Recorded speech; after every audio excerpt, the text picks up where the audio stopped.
Support for this show is brought to you by novel Till the Bitter Endemic. What if there was a happy ending to a pandemic? Perhaps an unexpected love story. After Daisy gets thrust into mandatory quarantine for an infection she can't explain, it's up to her to unravel the truth as to what's behind it and what she can ultimately do to escape it. But she can't do this alone, and that's where she finds not only herself, but a very special person that opens their heart for the betterment of their survival. Find out how in Till the Bitter Endemic. Available now on Amazon in all major formats.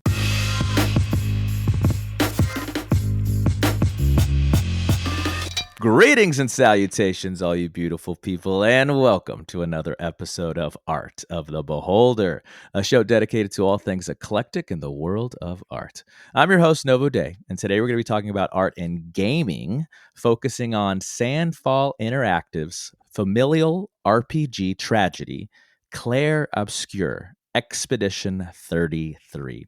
To hash things out, we're once again joined by our favorite white mage, our knight in armor, and yes, Monoko's favorite set of feet. And that is Mr. Philip Church of philipchurch.com. Welcome back, sir. Que grivois. Thank you, sir. He knows French, too. Mr. Church is a jack of so many trades. He speaks and master of none. fluent French, so he's perfect for today's show. I'm doing it right now. I'm so good at it that you hear me in English. So that's fluency, right? So let's tell the good people why. Why are we talking about Expedition 33 today? Before I go into the thesis, I have to say, it is actually kind of hard to pick gaming shows. We've only done a few. Have we? Yeah. Is it because I'm all of them that I feel like we do it? Well, I'm your resident dork. Well, we talk about gaming a lot. Here's the thing. We talk about gaming a lot, like in After Hours or Is It Art or whatever. Like gaming is definitely a part of our identity as a show, but doing long form topical, like picking one game, is actually kind of hard to pin down, to choose, to does it have enough integrity, enough vision, enough of that special sauce that where we like to do our deep dives. What's crazy?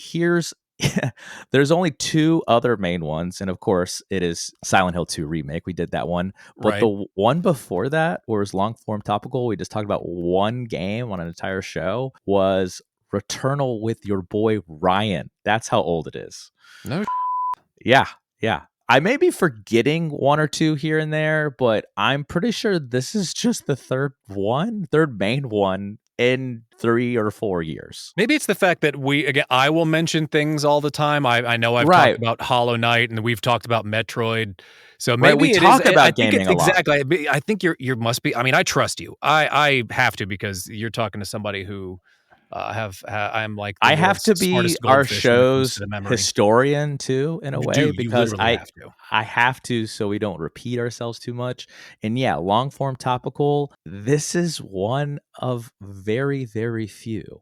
And I am excited, and another thing too, is it's sometimes hard to find current event versions of this. And Expedition 33 is a perfect game to cover on our show. So now let's tell the good people why.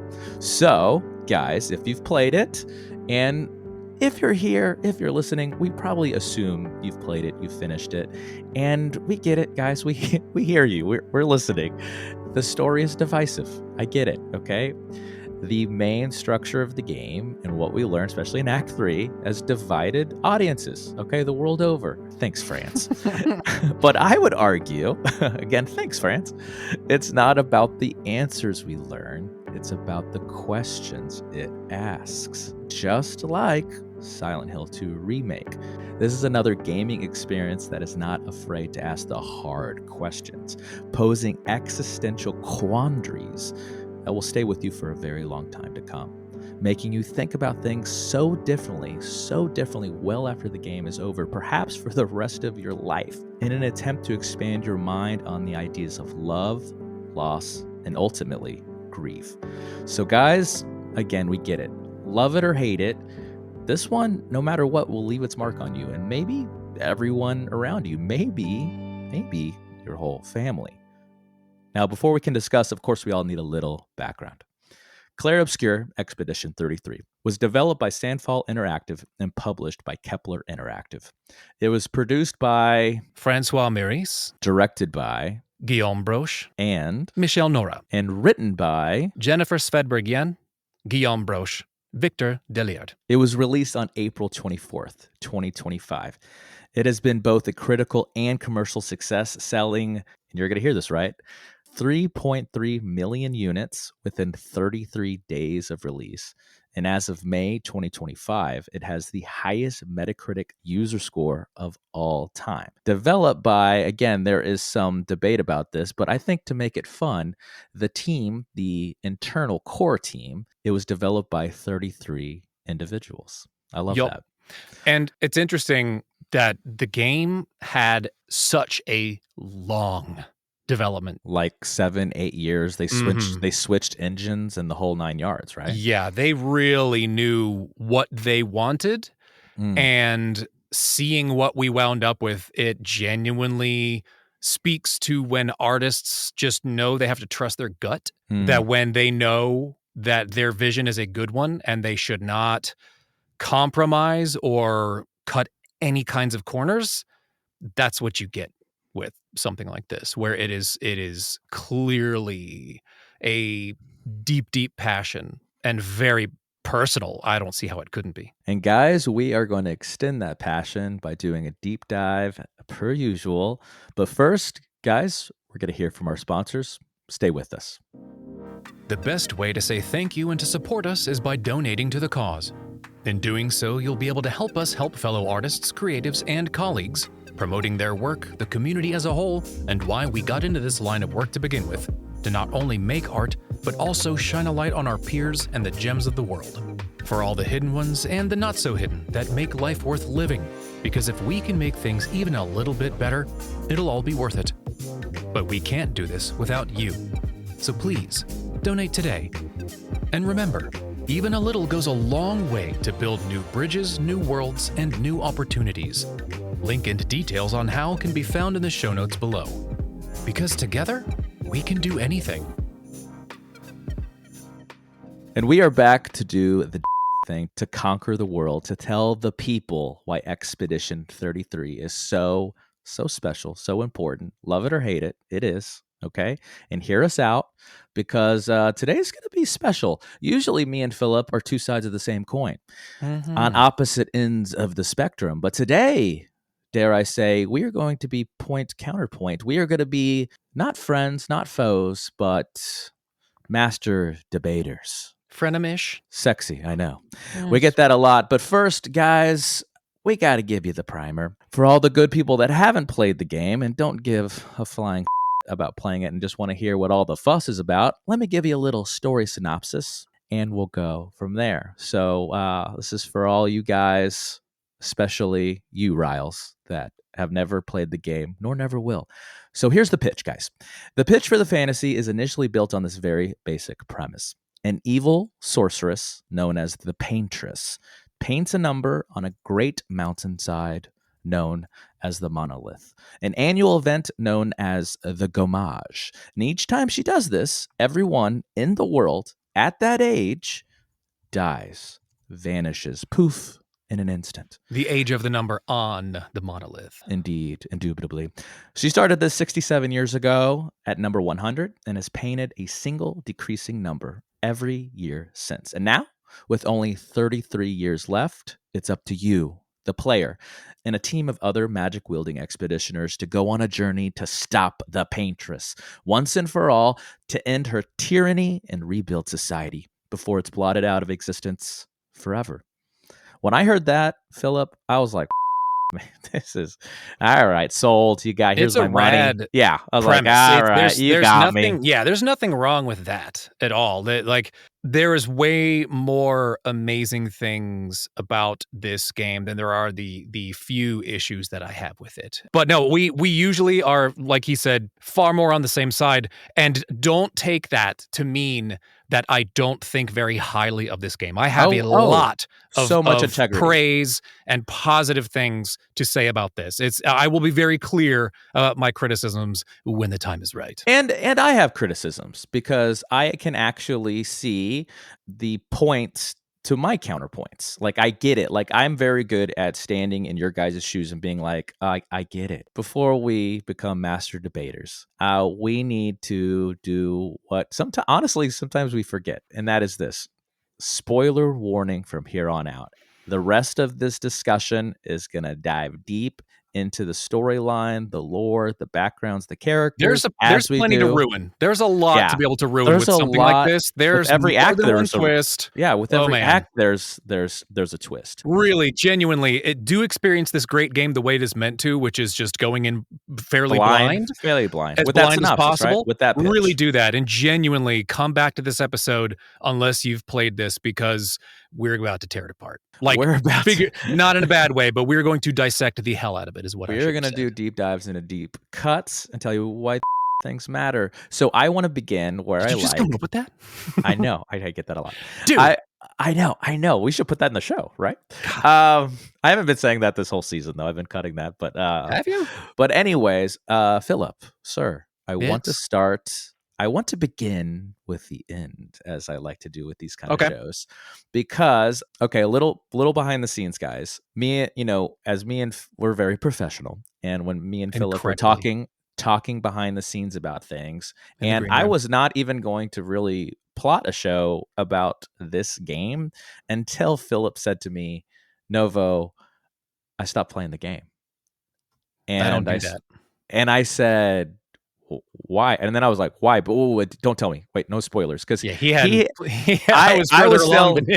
was on Act 1. He was on Act 3. The game, let's start there first, just to give a primer to this first debate. And that is, the narrative is plotted like a 3-act, movie or play. It literally presents itself with. It literally has title cards. Yeah. And so Act 1, right? Act 1, Act 2, and Act 3 are fascinating, but we're going to speed up to Act 3 because in Act 3 we learn that everybody we have grown to love and cherish and connect with is no more than a figment of a painter's imagination. It's one of so many people's most hated stereotype of it was all a dream. Basically just another version of it was all a dream. None of it was real. And first I want to, I first want to hear why you hated. I want to hear your feelings. I want to hear why you hated it. I want you to stand as that part of the audience because it really is 50-50. Doing my homework for this and getting on the boards, getting into Reddit, calling Sandfall. Yeah, getting pretty deep. Technically having me call them because I speak French, but still. This is divisive. Like I was, I don't hear a lot of people quit games because of the story. I hear people quitting games because of the gameplay, like it's getting stale, it's getting boring. Which again, I love the gameplay. We're going to talk about how dope it is eventually, but so for this, genuinely for me, it's the fact that through the revelations, it's one thing to sort of discover that things are kind of not what they seem, that somebody has this hidden background, and that certain not super inventive or original twists, like twist tropes, if you will, are at play. Those can be done well, right? What is truly original and what is without its flaws? Nothing and nothing. So right. I understand that they really swung for the fences and that you have to do something extreme. You have to kind of really break the mold to be able to try to make your mark. I don't blame them for thinking that this was kind of revolutionary or going to really rile things up because, hey, if maybe they even invested in a bunch of like Reddit and other things and they're seeing people argue on the internet and somehow they're profiting from that too because bravo or whatever But the fact that you went from having Act all 1 of this, and we don't have to go over all of it. Act 1 and Act 2, right? But all this build up, with how magical everything was laid out to be in the beginning of it, with how much is not exactly forced down your throat, but that whole accept this and move on, like accept this without any further hesitation, can be a lot to deal with in certain experiences, namely more so movies, because those are usually shorter, right? I mean, this is a video game. You're going to play it for a long time. So I get the whole accepting that entire premise that Novo read out for us a moment ago in the first place is already like, yeah, okay, that's pretty wild. I've played some crazy games. I love fantasy. I literally play Dungeons and Dragons. Like, I'm used to a lot of very outrageous, outlandish stories, just the impossible, the near impossible, etc. And for it to go from it being, okay, not only is everything like crazy magical, there's so much mystery, there's a lot of tragedy, and then there's a revelation in Act 3 that completely, utterly crushes everything that came in Act 1 and Act 2. It made it all pointless to an extent, because part of it is that one person is part real. You basically get to where one of the main characters is... We're in spoiler territory, so you can talk about him. No, I know, and I'm more just minding my words. Again, I don't want to come across as like too overly critical, but essentially, one of the main characters is sort of real, but even that is a bit fuzzy about just how magical everything is, because learning that this world... who are you talking about? Are you talking about Verso? Male. Oh, male. Yeah. Male, whatever. Yeah, slash Alicia. Right. Yeah. So knowing that, like, for instance, this Verso is aware that he's not even real, and that in real life he's dead, is one thing, and that Mael has also had her memories locked away because something about I don't understand, but so like even that being at odds with even that being at odds with itself, of like Verso knows everything and was basically lying, whereas Mael knows nothing, and we don't know exactly why her painting version is stuck like that. It's a bit of it gets very heady.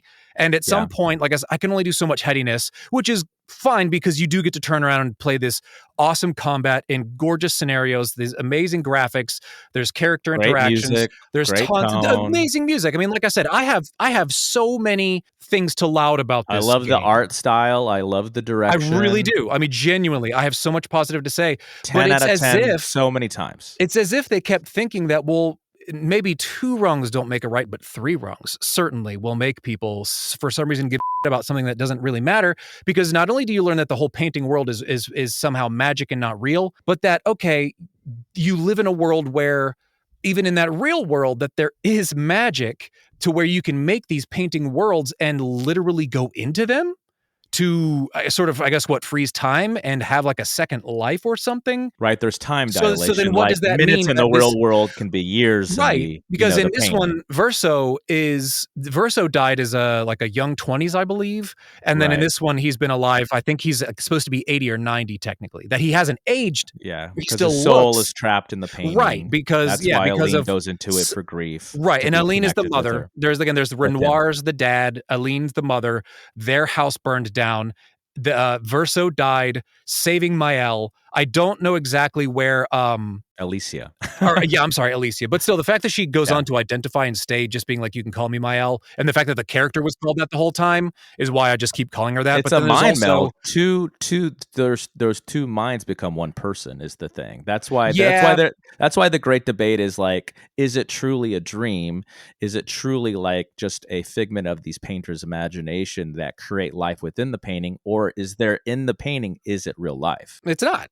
And I think in my opinion, it is not. And in my opinion, I don't know if it really matters. I'd probably lean towards it. It matters to them, the characters in the world, in the painting. They're still feeling it's real to them, Yeah. But before I do my counterpoint, I want to ask you this: your negative feelings about how the narrative unfolds with Act 3 boils down to the fact that it is that trope of, this is all a dream. This is all in her head, so to speak. This isn't real, right? Like, I want to conclude with your main point of like, I hate this because it's lazy writing. It tried really hard not to be, by coming up with those weird conflicting things about, okay, is a piece of his soul really in there because it feels like it's Verso, and Verso was aware that there was a real Verso and that Verso died. But there is a piece of his soul in there. We would say that the little boy. Like I said, they did their damnedest to avoid. The faceless boy. That is Verso. Is his soul. A young, one of the iterations of Verso. Yeah. But then even them having to constantly figure out that tightrope walk of, okay, well, we definitely brought CL and Lune back because they were only gone in a certain way, and I could feel them in the air. Lune's OP, and yet which you is can't good. bring Gustav. Yeah, Lune was the jam. But you can't bring Gustav back still. Why? Because you are still essentially one of the gods of this world as one of the painted people. You can pull people out of the air. And you think they're gods? I just think they're like sorcerers. They're like wizards, essentially. With the power that they wield, to me, it feels. I mean, she literally restored life. She literally said, "Oops, I feel my friends," and only in the back. painting. So that's where it's still. Well, that's what I'm saying. In the world, as painters, they are in the paintings. They are gods. In the real world, they're just real people who just have like a cool sorcerers magic power. or right. In the real world, they're more of sorcerers. Magicians. But in there. Inside inside more the canvas, but still whatever the whole world would be called. Yeah, thank you, the canvas. I was like, I know there's a name for it, but it doesn't have a name. It's just the canvas. In the canvas, the painters are essentially gods, in my opinion, because that's part of how Aline is literally the paintress, where she just wipes out everybody of that age effortlessly from far off on the monolith every year. Now that she has another year to, I'm assuming that's her almost mentally revisiting Verso's death, right? And another year of grief makes a bunch of people get wiped out. No, I actually know that part of the plot or the lore. It's actually a warning. So the paintress actually, Aline as the paintress, is actually trying to help the people Lumiere as a warning, because it's real Renoir's power of trying to essentially, his whole goal, right, is to wipe away all the entire canvas to bring Aline out so she doesn't die within, right? And so his power, since he's trapped in the monolith, though he can wield some of the power over the canvas, he can only do it in tiny little increments with his chroma. Increments? And that's why it's annually, and so Aline is actually warning the people of Lumiere. She's essentially a good guy in this battle, to an extent. But she also just for the canvas, just to Lumiere, but not even, because she's putting these people through an annual tragedy. She's having these people who think that real Renoir is no. She wants to keep the canvas alive because she doesn't. Remember, this is a story of grief, right? The only reason she's in the canvas is because she cannot bear the idea that her son in the real world has died. Because she won't let go. These people that think that they are real, these families keep getting to. I see her as just as much a part of the problem. Well, I don't see either one of them as good necessarily. To me, they're almost two sides of an evil coin, in that you get to decide which one is that way. Well, if it wasn't for real Renoir being in the painting, trying to pull her out of the painting, everybody in the world of the canvas would keep living and prospering and everything like that. So she is not doing the gamage. Real Renoir is, for the record. She is only warning. So when she puts the numbers on the monolith, she's just warning the people that anybody at that age or older is going to die. And to me, if you sit there and observe that over and over again, to the point where you even know to warn people, that means you are essentially a cruel god that is sitting there letting this cycle of pain perpetuate. Well, she doesn't want to do that. She's, but she's powerless. That's the after effects of the. Well, she knows. Yeah, she knows that if she leaves, right, then for sure everyone will die, and including her Verso, which is the last remaining. And that in her grief, she's right, and that's what I'm saying, is that in her grief, to cling to the last element of Verso, she still has Maëlle and Clea, or Alicia and Clea in real life. Right. It's only about Verso. That he doesn't really like Alicia too much, though. Right? For real. Let's be honest. There Poor is Alicia some inner, she's internal family. She's conflict. Mute and has one eye now. It's mute, burned, she's one rough. eye. And then also we'll always have the survivor's guilt of knowing that her brother died to save her. So that sucks too. And I feel bad for Maëlle, Alicia, but still, I genuinely see that if you are somehow observant and wise enough and powerful enough to have not only created a whole world where people feel sentient, but that you're also going, every year these people die and they're so sad and all I can do is warn them, then okay, get out. Stop making them suffer like that. Just go make a new painting without Verso in it and let them be what it could have been. It's just a painting. Or make a painting. Make a new painting with a Verso in that painting. I get that argument too. But I guess before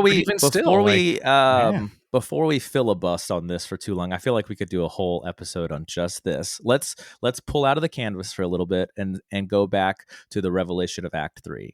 So because you still feel like it's poor writing, because when you actually are trying to dig deep into the into, I think I understand your criticism. Like you're putting yourself into the shoes of the characters, and you're saying like, if you're all powerful God, like this is selfish and all, all these things. So even in terms of the big picture, which is the writing of the story of the game itself, it's the argument is like, oh, this is lazy. But then also when you dig deep into the characters, motivations, they're being evil and selfish and things like that. Did I get that fairly accurate? Kind of. It's part of it is that I try to sum up your thoughts in like one or two sentences so we can move on.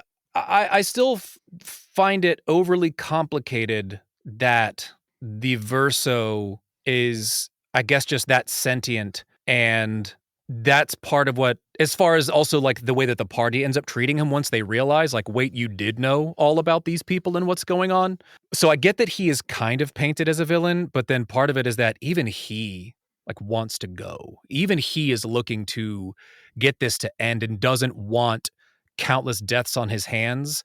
And so it's interesting that I actually like that. And he wants to save his family. It's about his family. He wants his family it's not about to go the people live their in the damn canvas lives anymore. Yeah, that right. he wants them all to go be together, and that doesn't have to be about him, and that they can grieve him and let him go. And it really is just that they overly complicated so many of the rules, wound up making it to where, again, it felt nothing. It felt like it mattered anymore. And that even, like I said, I don't even see Renoir as a true villain any more than I would see Aline, as I see them both as villainous, because they are both. Or even Maëlle is considered a villain after a while. To an extent, yeah. Honestly, even her though. Especially with her ending.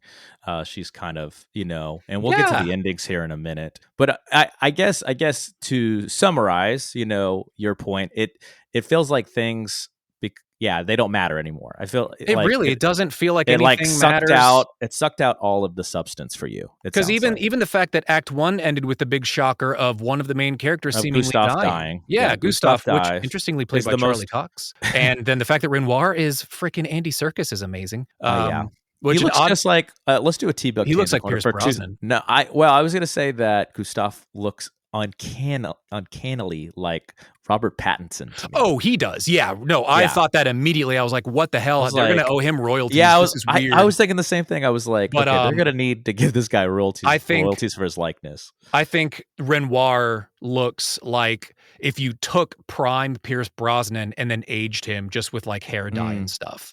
So there was interesting sort of comparisons to some real actors. Knowing what I know about the real cast, it's interesting how much they don't truly, in my opinion, look like. And the fact that Andy Serkis didn't do the body, the mocap. He actually only did the voicing. So he talked about what a challenge that was for him, because he is so used to doing it. So I thought that interesting that he was like, this one was kind of atypical. But anyways, there's our tangent. I had to do it. I had to talk about the voice acting. No, it's good. I like it. I was gonna. But yeah, the fact that even with Act 1 ends with the big shocker of like, oh no, Gustav's dead, and then that later you learn, well, it's more death. Act 2 is death. Everyone dies. Everyone dies, and then you basically, because Maëlle unlocks her Elysianness, she becomes the goddess that she essentially is as part of this painter family.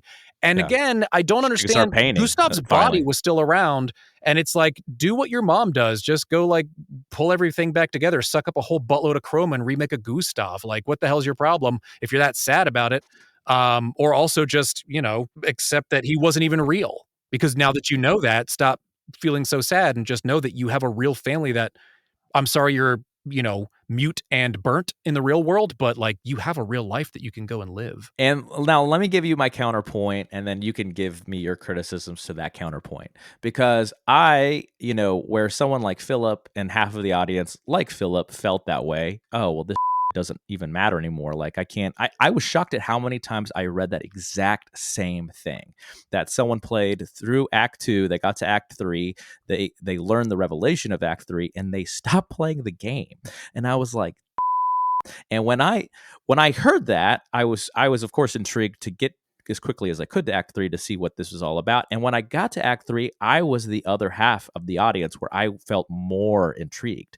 I wanted to learn more about the painters, and definitely the warring faction of the writers, and why they have this, why they're waging war against each other. And of course, this microcosm of this Desandre family, Desandre family that is caught up into this this cycle of loss and a cycle of grief from loss, and what they're doing to cope. And that's how we get Act 1 and Act 2. Is essentially this coping mechanism. And so for me, so just to pull it back, let's pull out of the canvas again. So when the people were writing this, they knew that is a tired trope. Just like what I think what I like about it in the counterpoint is that the good versus evil, RPG, JRPG, we gotta get the ragtag team to beat Sephiroth. Yeah, we gotta go kill God. Or because before he destroys the planet or destroys the universe or whatever, has been done to death too. And so they set up the game to do that. But the only reason I do not think it is lazy is because it actually mirrors the overall, like the gameplay, like what you experience. So in your experience, Philip, you felt turned off from having Act 1 and Act 2, which was built like a pretty classic RPG, JRPG of a good versus evil narrative, and you get to befriend all these people, and I did the same thing. I really liked all these characters, and I liked all the plotting, and I grew to kind of fall in love with a lot of the characters and the world and stuff like that, only for it to be taken away from me suddenly. And then when I learn about what was going on in the bigger picture of the game, that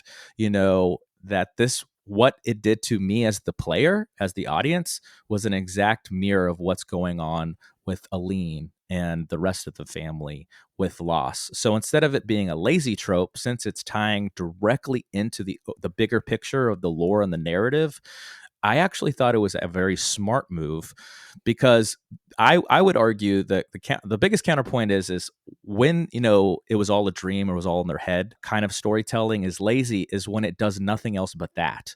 When we find that a character, we go on this big journey and there's this huge story, and then the end or epilogue is like just wake up and it was all a dream, but that's it, like credits. I'm like, well, what the like that's it was all a dream. But in this one, it was that, but it played into the bigger picture. It was part of the narrative, and how it affected us as the player mirrored how it was affecting the family and Aline, and there was a deeper meaning. And I was like, oh wow, they really pulled the rug out from under us. Like I was expecting to end the game after I beat the paintress, right? I think we all were, and then there was more to the story. In fact, I think there was an unintentional, so for us, the gamer, the audience, we got lost when we went through grief, because we wanted Gustav to be real. We wanted all of them to be real, just like Aline and the family was going through grief. I mean, Ciel even had like a husband and stuff, and that she had like grieved her husband, and there was so much rich storytelling and so much lore that we wanted it to be real. And when it was taken from us, the player, we felt loss. And then we went through.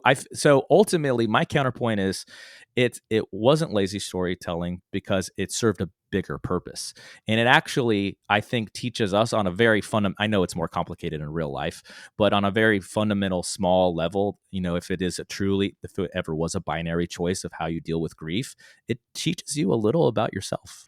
No, the metaphor of it all being about grief, I'm actually okay with, to the point where I don't even know that I have used my words to say that it is lazy writing. It's just overly complicated writing that tried to make a trope that wouldn't suck if they used it the right way. So again, they still wrote the heck out of a story. The characters all have their own relationships. There's the world.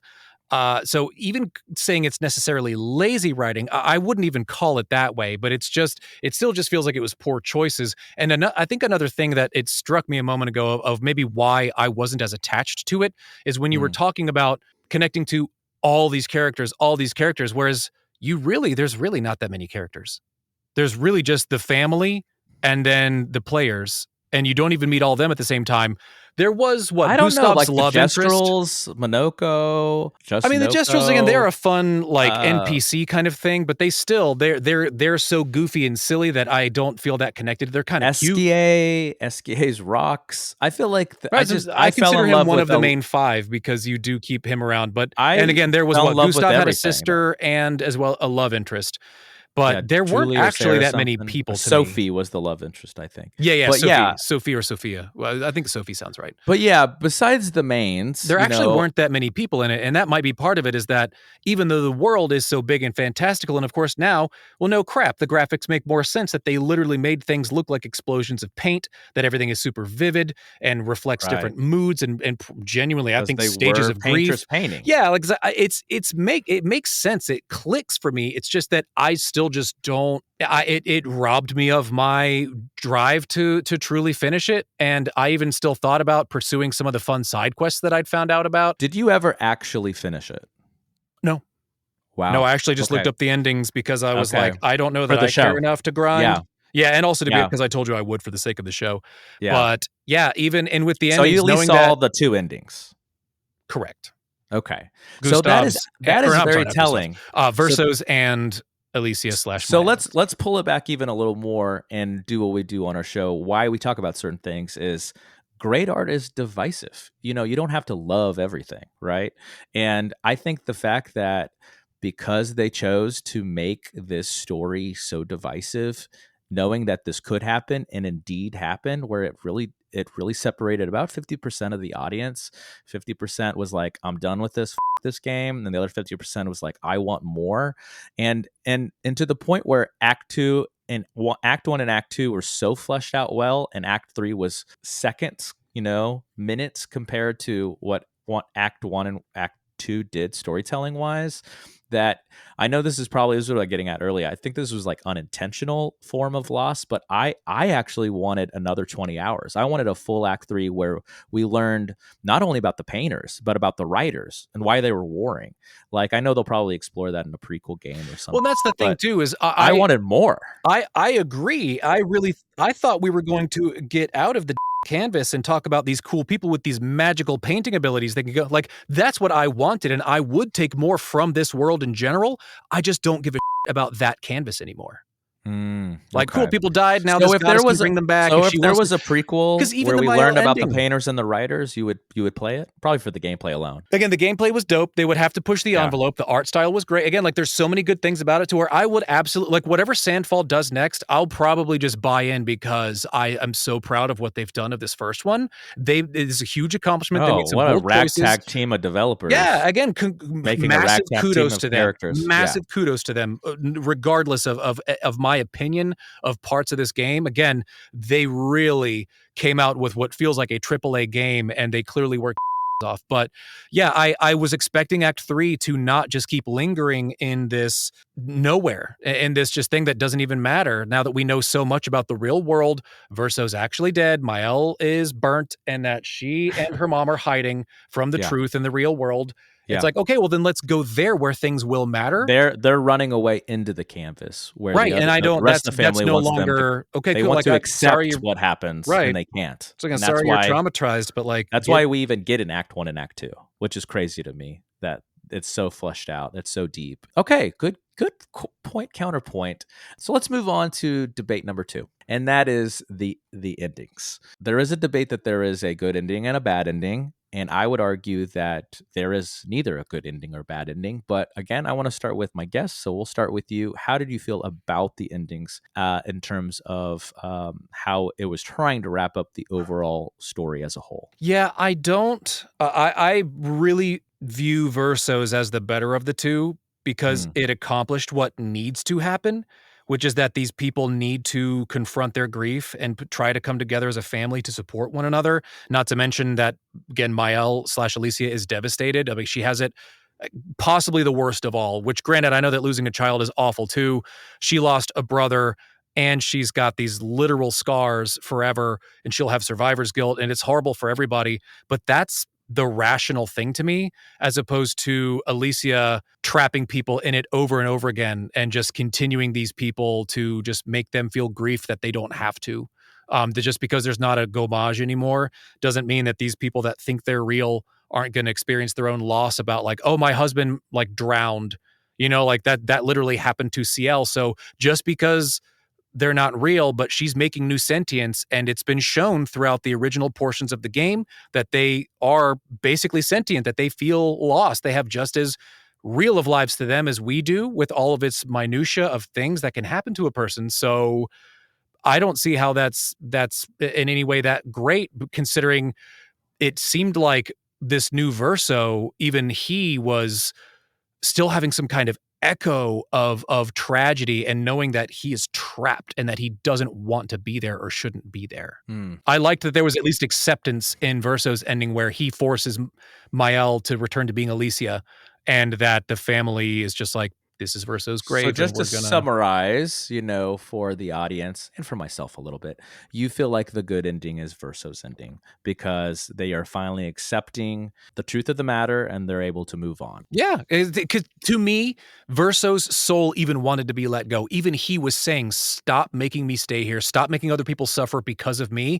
He wanted, and that's what his ending was he and Mael fought, and he came out the victor and forced her out, and he got to go, and he is now at peace. I have a counterpoint. I agree with you to an extent. I agree with everyone that feels that way. It's definitely directed that way. So when we look at this piece, not only as a game, but as kind of like a movie or a TV show or limited series, if you will, of a form of storytelling with the cutscenes and how it's directed and how it's made to look, the Verso ending is definitely made clear by the developers that they think this is the good ending, that this is the right path. And that I think in the real world that is true. But in the world of the game, I would say that there is no true good or bad ending. I think both have tragicness to both of them. That's why I dubbed this game a tragedy, because we don't get a lot of games that games are supposed to be uplifting, right? And we're trying to escape our lives. Even that's debatable at this point, right? There's plenty of pure right. Well, but there is, at the end of the day, hardship it's supposed games to be there. Sure, like The Last of Us, and there's a like lot your of Red stuff. Deads and stuff too, right? Where it's just about Absolutely. like outlaws and people coming out the other end of it, just like. But at the end of the day, we've had a long day of work, or we're fighting with our partner or whatever, and we just need a break. We put on a game, and we get to see Mario jump on some Goombas, right? Mm-hmm. Get them coins. It is. We want to try to have fun. It's supposed to be pleasurable. It's not supposed to be so artistic and existential and life changing. But Expedition 33. I mean, it's literally. It was funny because when I start to draft an idea for a show when I can't stop thinking about it, and all I could think about was like, this is literally a game about painters. Like, how could we not talk about this?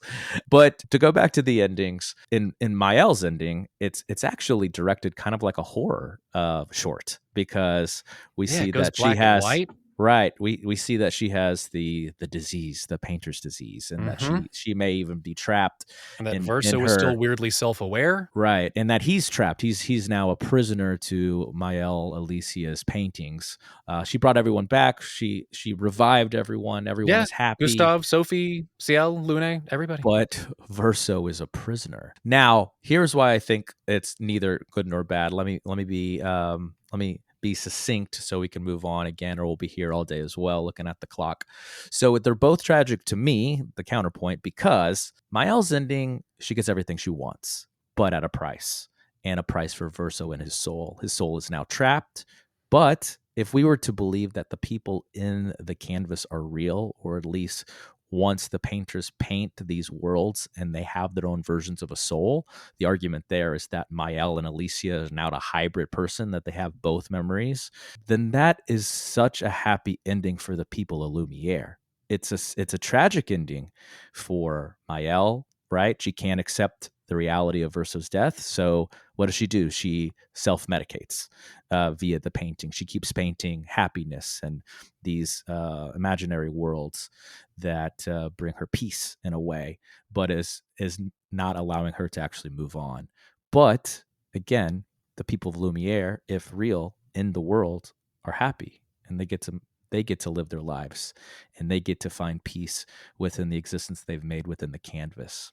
Now, I don't think Verso's ending is quote unquote the good ending too, because though yes, it is a very happy ending for the family.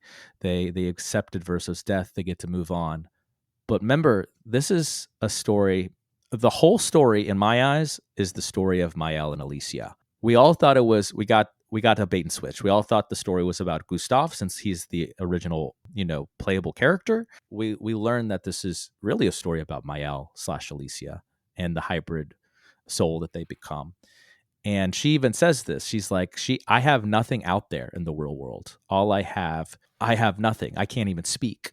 So yes, the family, it's just like the people of Lumiere. Yes, the family get to move on and they get to find peace and they accept Verso's death and they get to move on in the real world. Mael / Alicia is now the slave. She's now the one trapped, and she's trapped in her own body.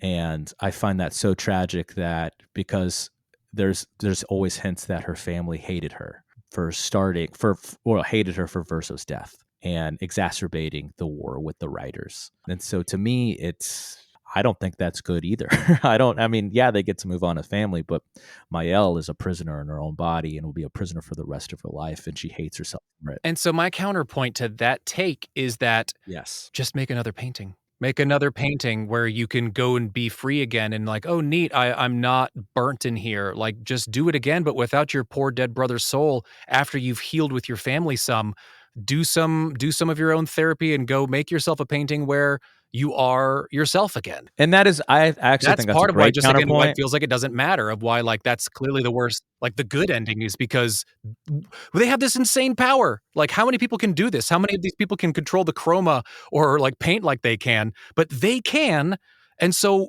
why not just do it again? I think that's an excellent counterpoint for the record and for all the people that feel that way. And my counterpoint to that counterpoint is that the fact that her whole life revolved around her relationship with Verso.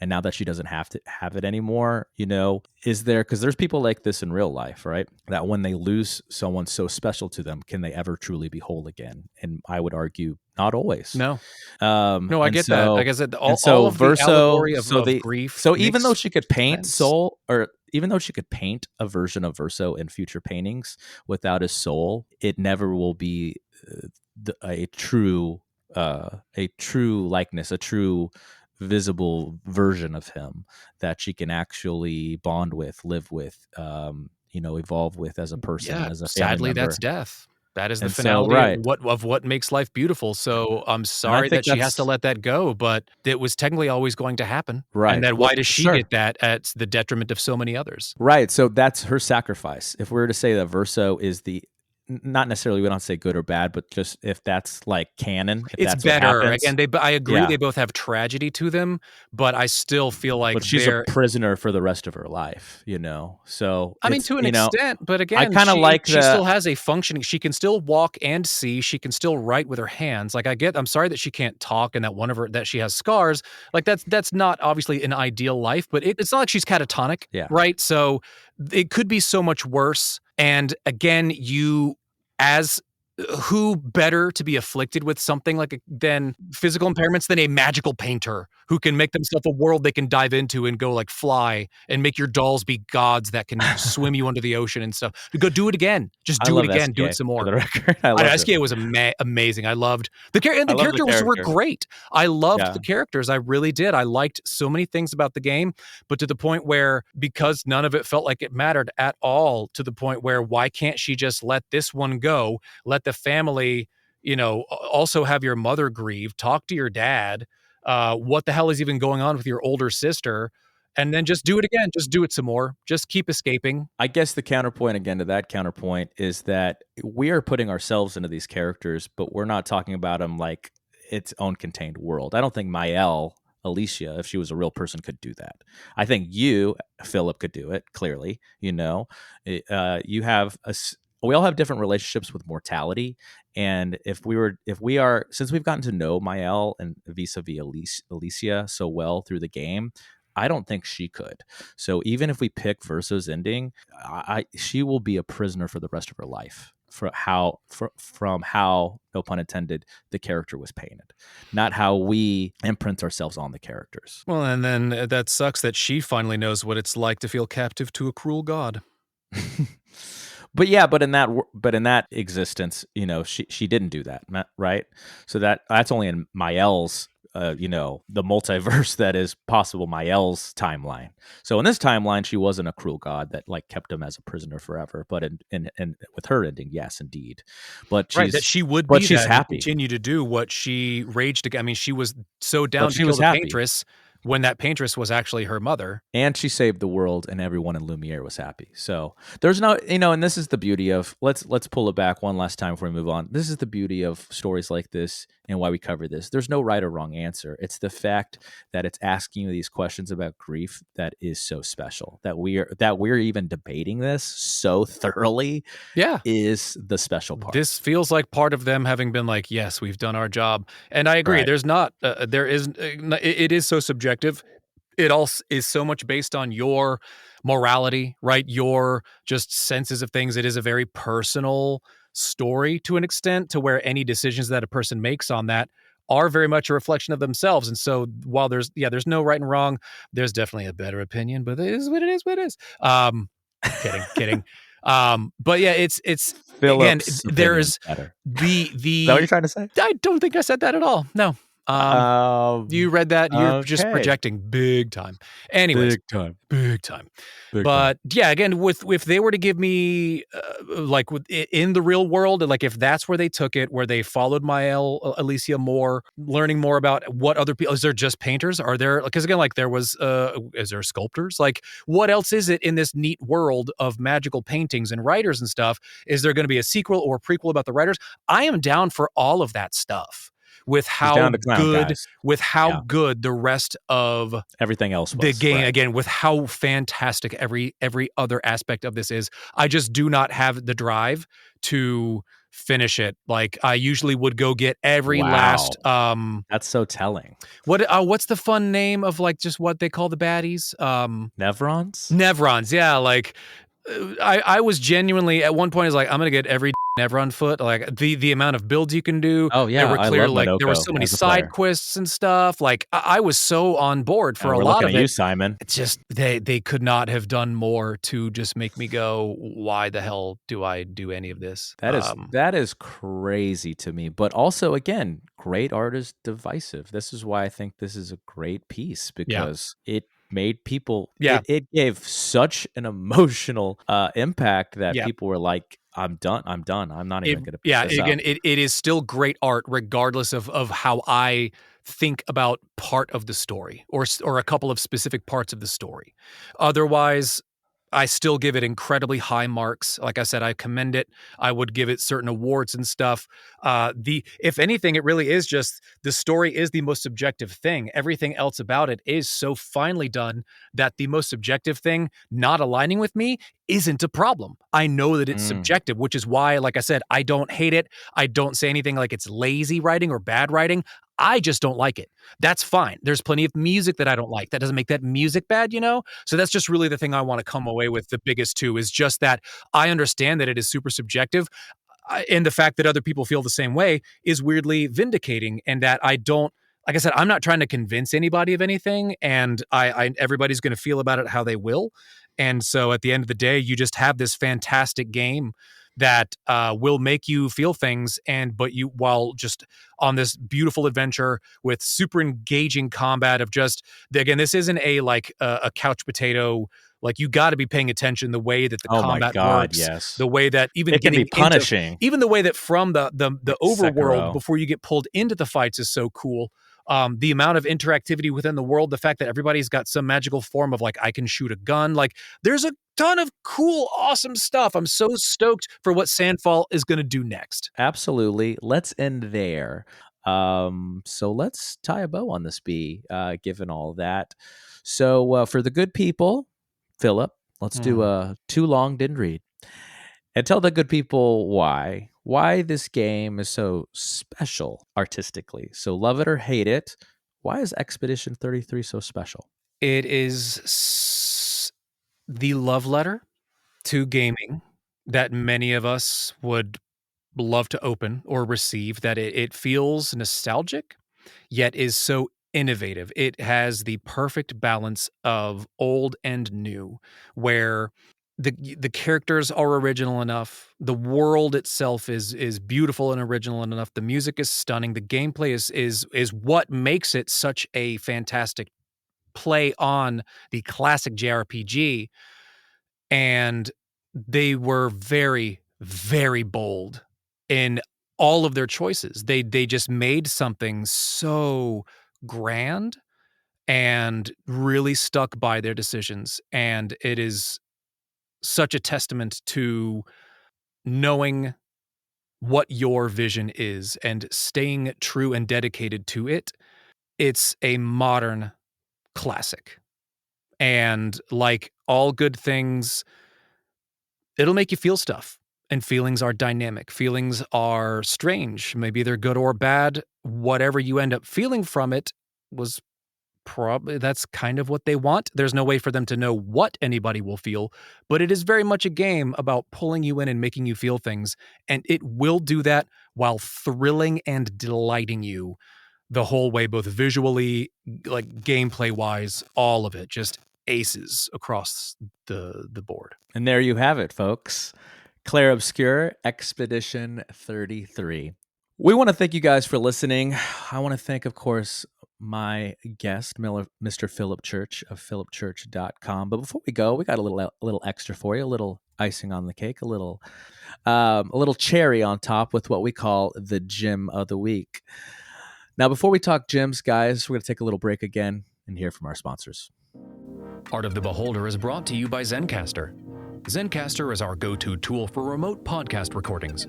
What's great is that you can record separate audio and video tracks, and it's all backed up on a secured cloud, so you never lose your hard work. Even better, it's easy to use, and there's nothing to download. So go to Zencastr.com, Zencastr.com, and use promo code Art of the Beholder to get 30% off your first 3 months with a pro account.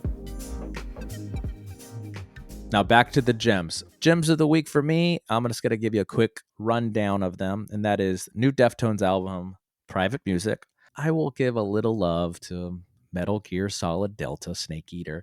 It is a little too faithful for my taste. I wish they did a more of a reimagining, like Silent Hill 2 remake or Resident Evil 2 remake. I kind of wish there was a little more modernization to the epic original story.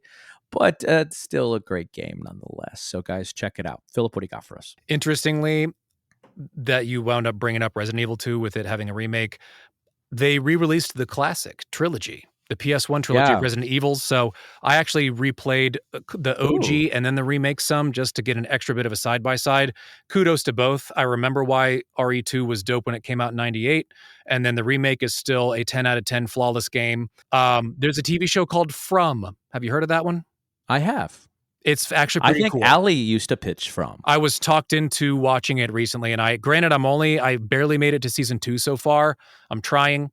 Life is busy. A lot of stuff has been thrown at me lately, but it's actually pretty cool. It's a fun concept. So if you like something that's almost like a horror version of the show Lost, and I think that's about it. I haven't been up to too much lately, but I'll definitely get those out there.